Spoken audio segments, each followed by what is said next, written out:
Kita lanjutkan ya belajar filsafat ini. Jadi belajar filsafat itu, perhatikan bahwa saya sering bilang kunci belajar filsafat itu memahami dirimu sendiri. Beberapa waktu yang lalu saya menganalogikan manusia itu kayak bis yang supirnya 4. Yang satu supir fisik, yang satu supir akal, yang satu supir namanya emosi, dan yang keempat supir namanya rohani. Ini gantian nyetir. Meskipun di orang tertentu ada yang supirnya dari 4 tinggal 1, dan 1 ini nyupir terus. Yang 3 yang lainnya duduk di belakang, tidak penting.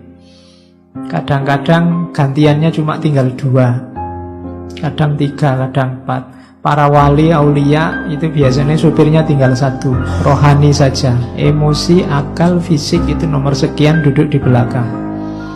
Ada orang yang materialistik yang nyetir fisik saja.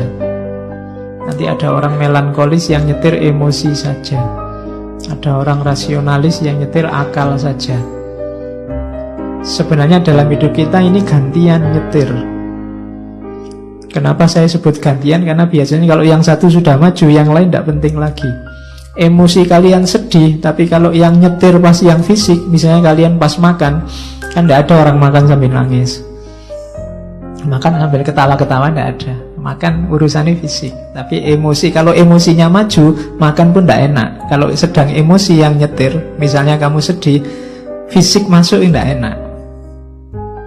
Maka usahakan ya kita hidup punya 4 supir ini ya dimanfaatkan. Kalau level kita kan ini masih gantian, masih tarung. Cari jalanmu sendiri, paling tidak taklukkanlah 4 supir ini untuk nyetir hidupmu. Awas keliru. Waktunya rohani yang nyetir fisik. Akhirnya agama jadi komoditas. Kamu nyari keuntungan materi dari agama. Atau waktunya emosi yang nyetir akal.